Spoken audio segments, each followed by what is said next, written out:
into the conference. You are now muted. Is now being recorded. Good afternoon and welcome to the Respectability webinar for Wednesday, December 7th, 2016. My name is Philip Hawley. I'm the Policy and Practices Director for Respectability, and it is my absolute pleasure and delight to be able to present this webinar to you today. I'm sorry about the little bit of a delay getting started. Things are busy in the world of disability employment, as you can imagine, and I'm actually presenting today from Williamsburg, Virginia, where tomorrow the Council of State Governments, chaired by Governor Jack Markell, is going to be releasing a new report on disability employment issues, and we're very excited about that.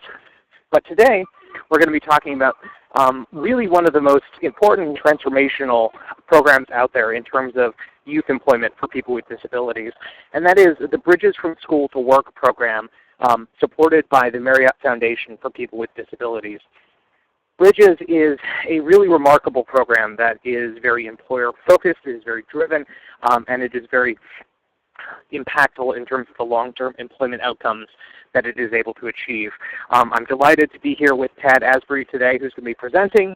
And just so everyone knows, we're going to be showing a few videos of the Bridges program in action. So make sure you've got your computer speakers set for that. Just a quick biography for Tad. Tad is the VP and Executive Director for Bridges. He joined the foundation, the Marriott Foundation, in 2003.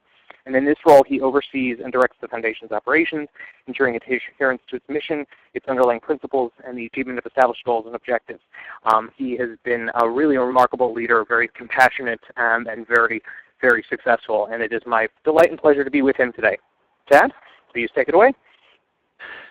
Thank you, Philip, and good afternoon, everyone. It's great to join you. And Philip, I also hope that you can extend my thanks to Jennifer and the rest of your Respectability team by putting this webinar together and so many other fantastic webinars over these months. They are of value to all of us in the industry, so I do thank you. And again, I am pleased to be able to join you here today to talk about the Bridges from School to Work program. I would like to just lay a little bit of context first as we dive into this, and start with what I think we would all really agree is the fundamental principle of what we do, and that is the notion of what work is. So as I'm doing these sorts of presentations, I like to begin with asking you all a question, and I recognize that I cannot hear your responses, but think of your responses to this very question, or complete this statement, if you will, in your own mind. And the statement is simply, work is, and fill in the blank. What is work? Work is inspiring. Work is challenging. Work is essential. Work is required. There is a word, though, that really resonates as I complete that statement, and that word is good. Work is good. And that idea of work being good is one that we can certainly all agree with. It's one that for many years, Rich Luking, if you all know him or of him, he was the president of Transcend here in the Rockville, Maryland area.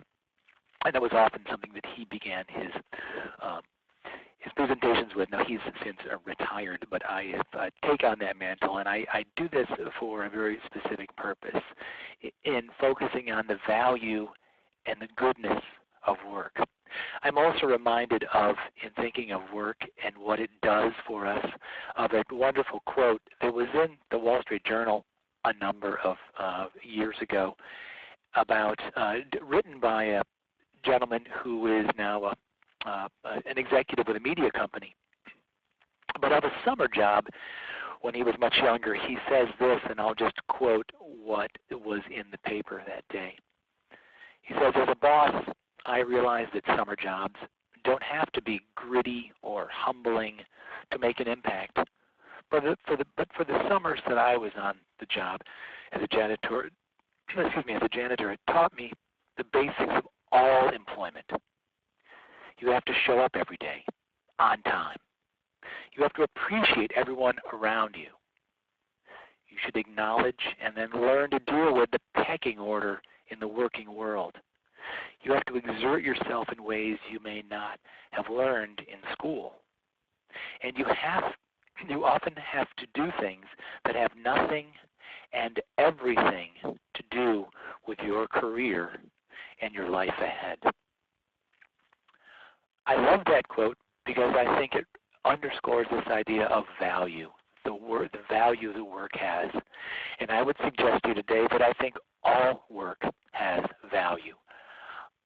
In the nearly 15 years I've been at this, and then nearly 26 years that Bridges has been in place, we have seen that all experiences can bring some sort of value and a lesson learned.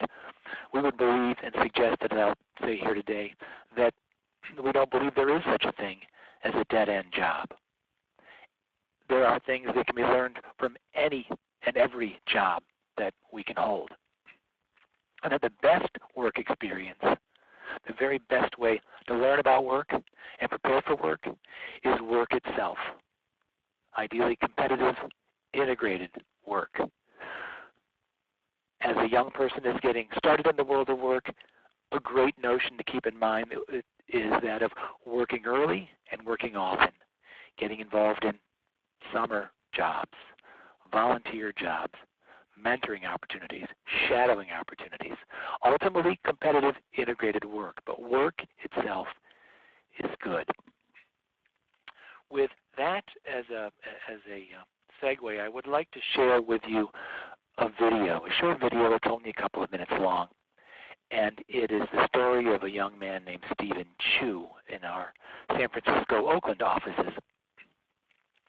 And I'll let the video describe the story itself, and then we can come back and we'll dive into a little more of what Bridges does. But thinking of this notion of the value of work, the transformative value of work, of what work can do for young men and women, just take a look at this video. I'll play it now.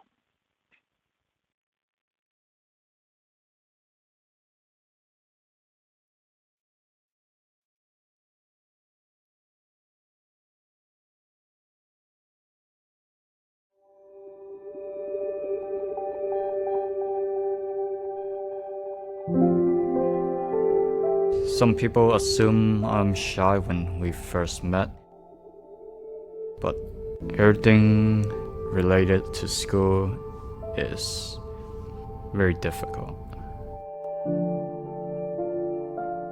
When I first met Stephen didn't have eye contact. He looked away a lot, definitely low self-esteem. Stephen described to me about disability. Within his culture, it's not embraced.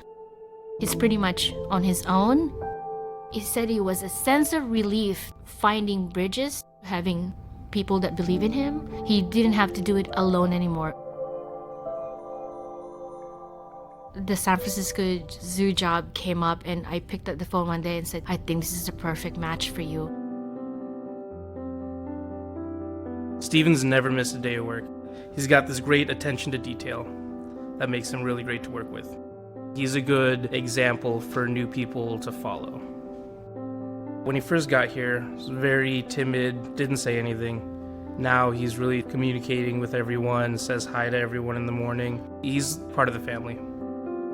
Every day, walking, lifting weights, I think it keeps me healthier. I feel buff. Now he comes into a room and you're greeted with this smile. I see him being comfortable, being more confident about himself.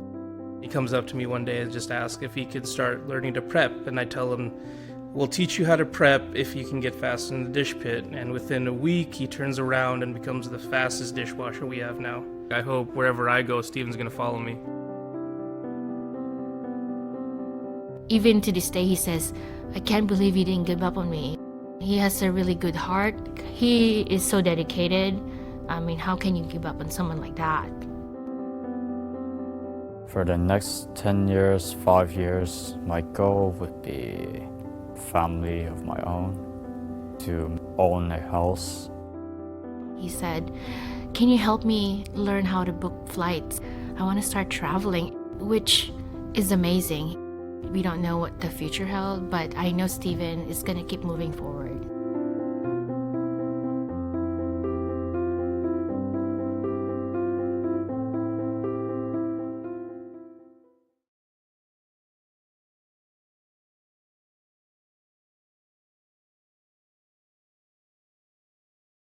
Okay, advance a couple of slides. So I hope you enjoyed that. And now let me set a little more context now around what Bridges does. And I recognize that lots of folks on the call today are coming from many, many different backgrounds, either people with disabilities or those who assist people with disabilities or parents of young adults with disabilities or others from many different fields. And I think that we can all see, though, the value of work for everyone, the transformative value as it was displayed here in Steven's life in our San Francisco office, what work can do for us long term. So for 26 years now, the Bridges from School to Work program has been in operation, and it is, as Philip outlined at the front end, it is a program of the Marriott Foundation for People with Disabilities. And so it is connected to Marriott International, the very large hotel, actually the largest hotel company in the world as of a few months ago with the merger with Starwood Hotels. But the program is a separate 501c3 public charity, separate and apart from Marriott International. The program in 1989, so just a year or so before the signing of the ADA, so 26 years ago, Marriott had already seen over many years that putting the right person in the right job, regardless of things they couldn't do, but seeing abilities that people bring to the table, challenged a group of our associates to develop a program that would focus on youth and disabilities and employment. And from that, the Bridges from School to Work program was created, really built in many respects on what Marriott as a company had seen, and a sense that they wanted to help many businesses, not just Marriott businesses and not just businesses in the hotel industry, but many businesses see the value of putting people into competitive integrated work. So from those early days up until today, our mission was and still continues to be to transform the lives of young adults with disabilities through the power of a job. Well, why is Bridges so critically important? Why was it so critically important 25 years ago, and what keeps it so critically important today? Well, first off, to help ease this transition from the world of high school to the world of work, it's a very different thing. I don't think I need to underscore that enough with everyone on the call. Transitions are difficult because of change. You can think of a transition of the end. They begin with an end and end with a beginning, in the sense that we are moving to something very new. And as much as training and readiness can happen in the classroom, the world of work is different and apart from the world of school. And so that transition can be challenging, especially challenging for young adults with disabilities. We also have seen, and I'll talk about some research in a few minutes, about the correlation between work experience while in high school or just as you're leaving high school and success as an adult later in life. We also know, and we see it and experience it each and every day, there is a genuine desire that people want to go into the world of work. This notion of people thinking that people with disabilities don't want to be working is simply not true. We see and serve more than 1,000 young adults every year in markets across the country, and we see young adults who want to make contributions to their community and to their employers that they work for. There are multiple barriers to employment. We recognize that, and we have to get very creative in assisting young adults in overcoming these barriers. But with a persistence and with a relationship, just in the video that we saw a moment ago, Rhea Delgado, our staff member who was helping Stephen in that video, sense the relationship that she's established with Stephen, the confidence, believing in Stephen long term.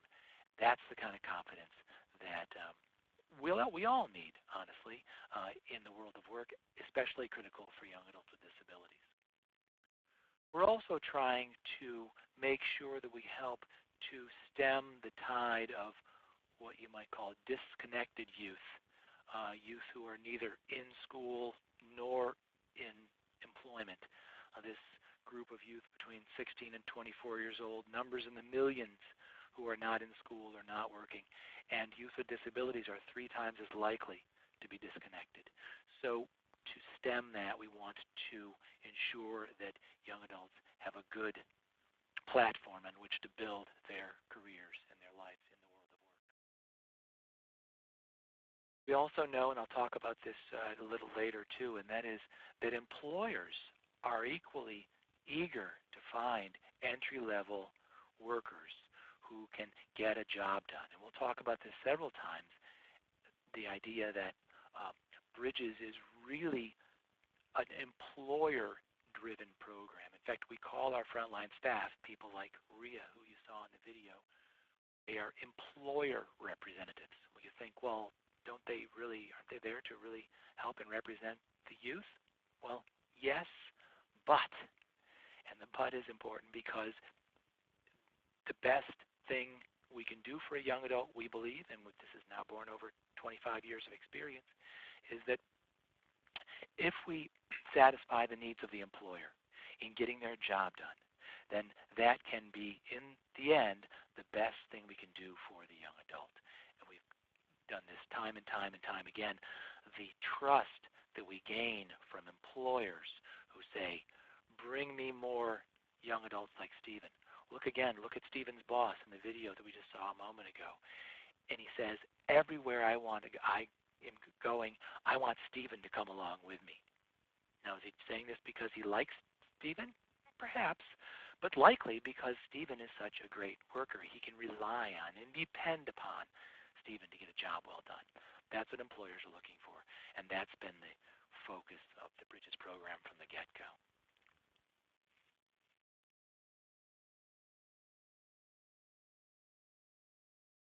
So I've touched on this already, a demand-driven and youth-centered program that really emphasizes abilities rather than disabilities.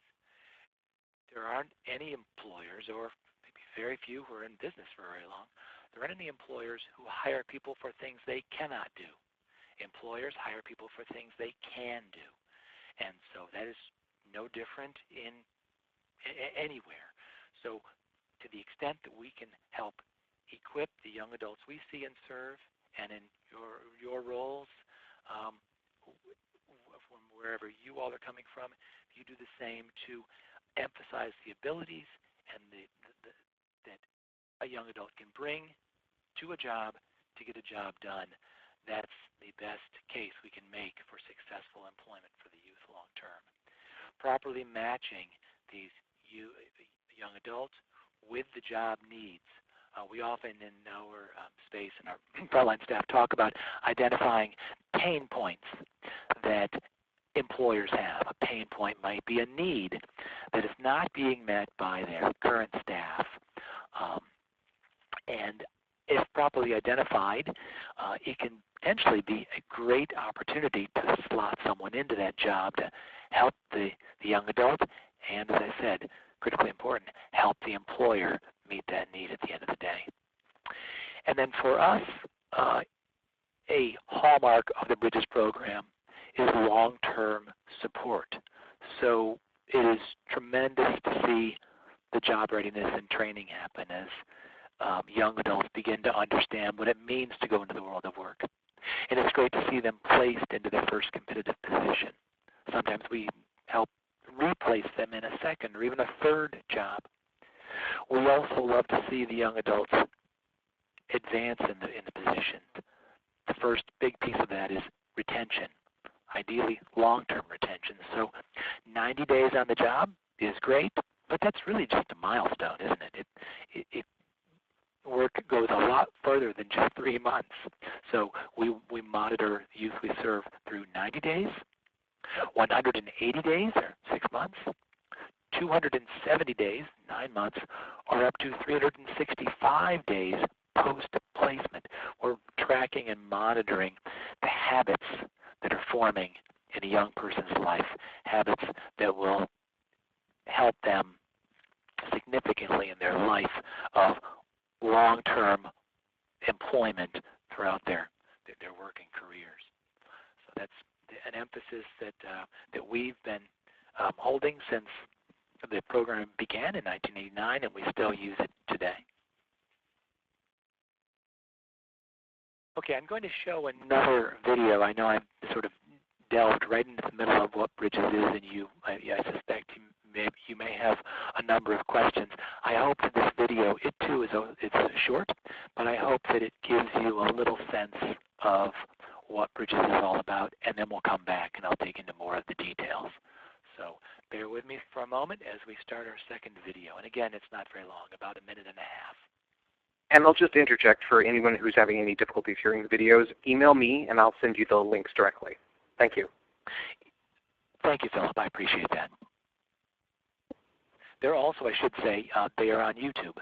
So when you email the link, or let me put it out this way, I know that I've already committed and I'm happy to share the PowerPoint presentation at the end of our session today, and I'm happy to put the links to our YouTube channel in the body of the PowerPoint presentation to make it easier for you to access the videos. These, I should also say, are only 2 of about, 15 or 17 or 18 little video vignettes on Bridges that are out there on our YouTube channel, all from different perspectives, different disabilities, different jobs, different situations, different stories. We call them all our Bridges stories. So you'll hear a lot of these young adults here in a moment talk about their Bridges story.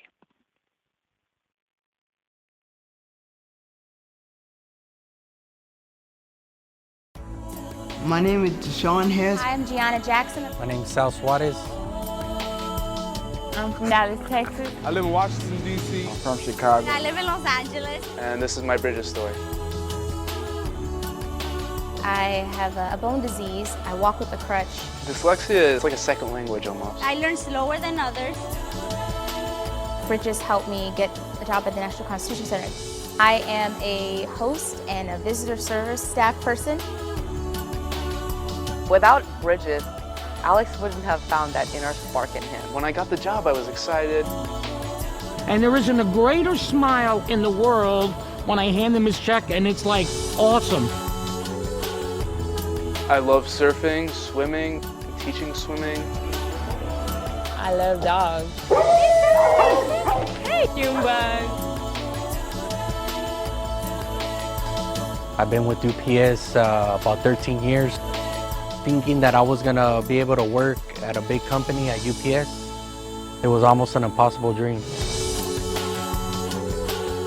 We get about 3,000 customers a day in the store, and he's a good part of keeping those customers coming back for us. I really do feel good that I made it out of my neighborhood. It feels like you can just accomplish anything and make you feel like, hey, I can do it.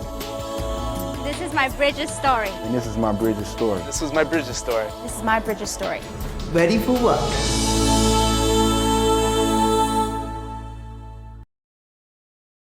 Ready for work, as the young man says at the end. Ready for work. That's great.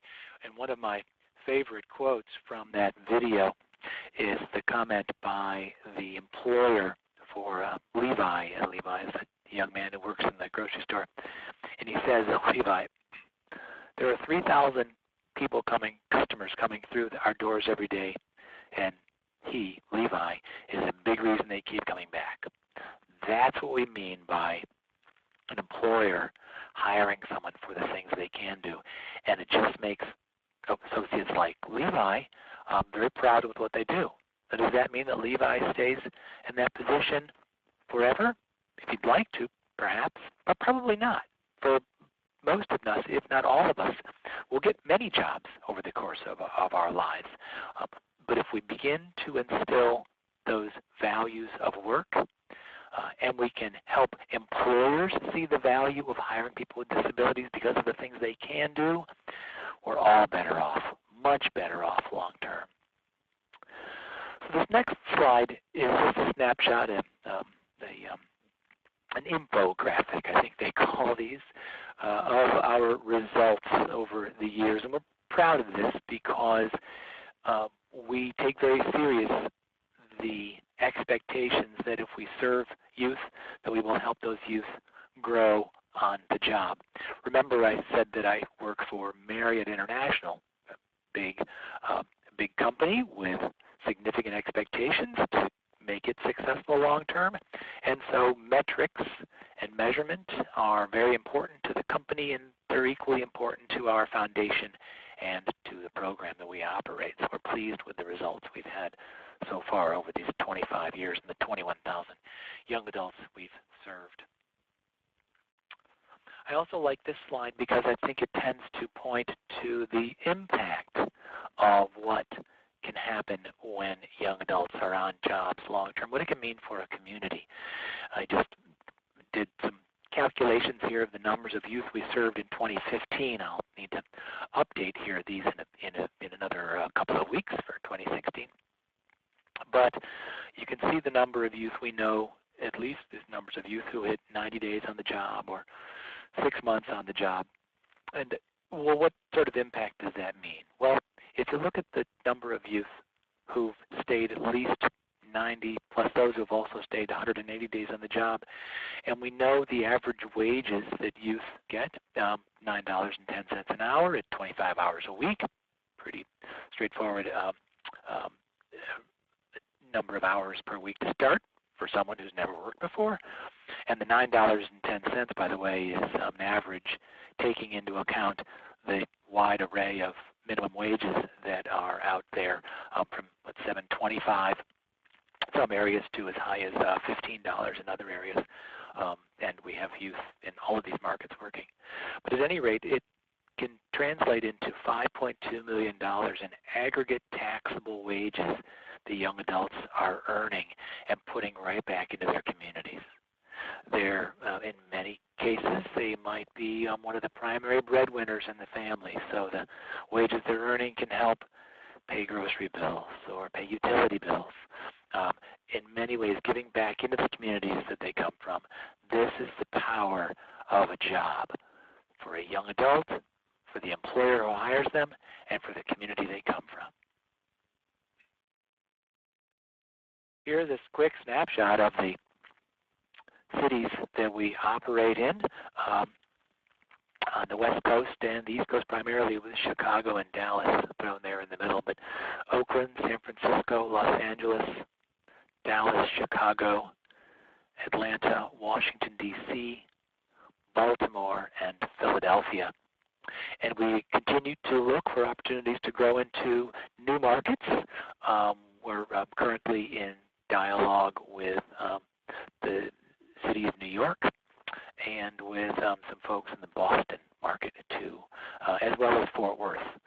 So we have a desire to continue to spread the program across the country. It takes a couple of things. Primarily, it takes connections with these local jurisdictions and funding that we are constantly looking for as well. And I'll talk about funding streams in just a couple of minutes, I think.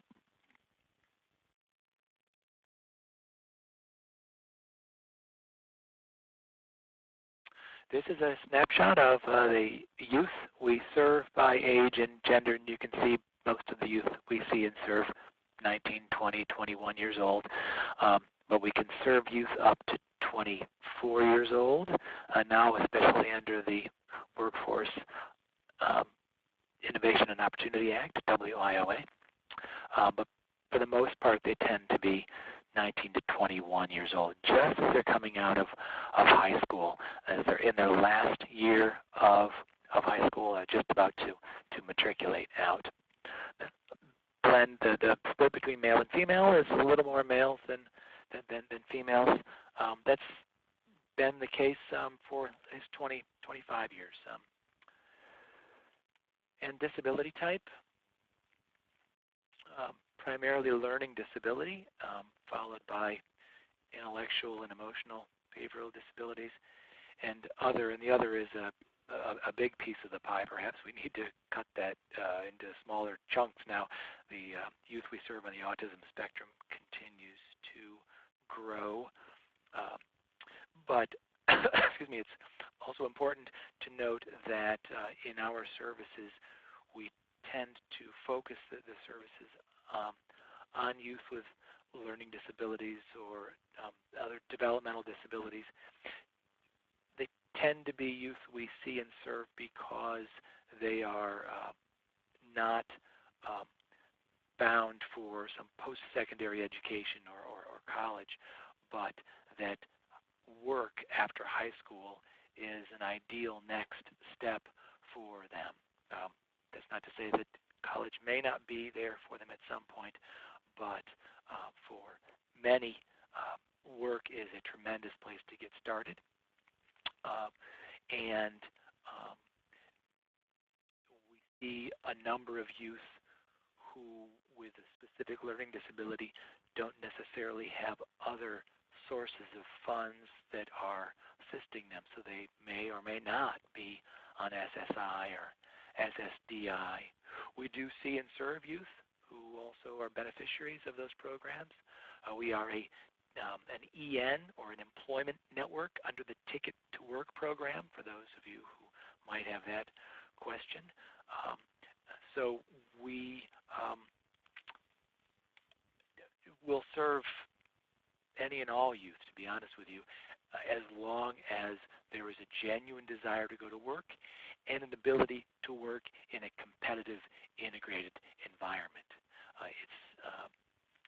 For us, we see the other barriers to employment as being often more challenging than the disability itself. The other complications in the young lives of folks in our urban centers around the country. We're also very proud of the data systems that we use to track all the youth that we see and serve. Our program is called Client Track, and it is a cloud-based system that allows us to monitor and track all of our activities with the employers we serve and the youth, and it's one system for the entire organization that we manage from here. So this allows us to have a significant corpus of data that can be tremendously valuable for research, and I'll touch on that in a couple of minutes. Okay, I hope you can see this slide well, and it's something maybe to study a little later, and I will go rather quickly through it, but this just gives you a snapshot of a life cycle of how we serve youth. Often in these sorts of things I'm asked, well, how does this work? Who do you reach out to start to serve youth? Well, let me just walk through it quickly. I'll pick a market like Dallas. We have relationships with the Dallas Unified School District. It's actually DIS. It's the Dallas Independent Unified School District, and others in Chicago and San Francisco and Los Angeles. So we have relationships with the school system. We identify schools that the school system would like us to work in. We have staff who go into schools. Each staff is assigned between 2 or 3 or maybe 4 high schools each, and they go into the schools, meet transition coordinators or special education teachers, meet youth, and quite often in our first meetings with youth, the meetings that we have are in school with the youth. We might take a portion of a class or a portion of a day to begin to discuss the value of work and start to build a sense of who would be an ideal fit for the program, who has, again, that genuine desire to go to work and the ability to work in an independent, competitive, integrated setting. We will start job readiness training in classrooms and all the training that is critical as someone is beginning to prepare to go into work in that transition time frame. We will conduct assessments and appraisals of abilities and aptitudes for employment. We're enrolling the youth at this point, and in our job readiness exercises, we're also thinking about potential job matches. So our frontline staff, again, I was calling them employer representatives. They serve to be both the youth developer and the job developer all in one. So they're thinking of the youth in their caseload, and each frontline staff carries a caseload of about 20 youth per year, and they're constantly getting a new set of youth every year. But they're thinking of the job readiness for the young adults they're serving, job opportunities for those young adults.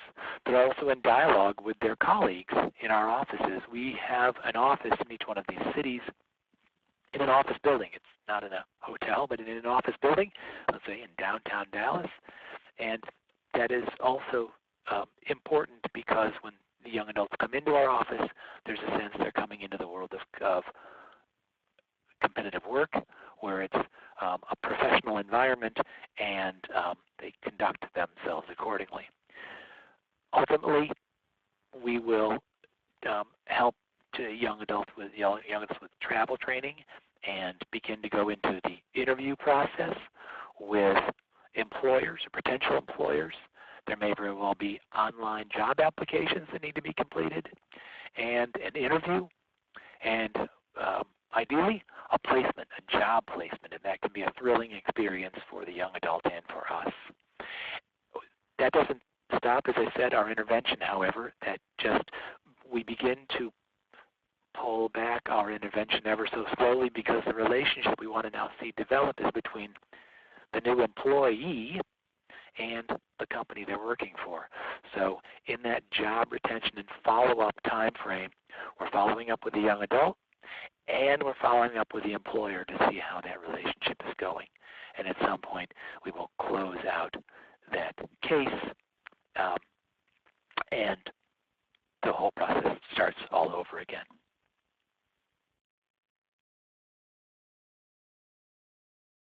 Just list out these strategic priorities for our organization. Over the last year and a half, we've taken a very careful consideration of our program and what we want to be doing now and going forward. What we certainly do is invest in our own people, and that is we provide extensive training for our frontline staff, required training for all of them to go through to make sure that they can provide the best possible services to the youth we see and serve. We are equally focused on growing the program by finding additional streams of funding for our efforts. I mentioned a couple of minutes ago our funding structure. So funding comes from the J. Willard and Alice S. Marriott Family Foundation, about 30% or so. We also have a significant fundraiser here in the Washington, D.C. market every year. But a little more than half of our funding comes from federal, state, and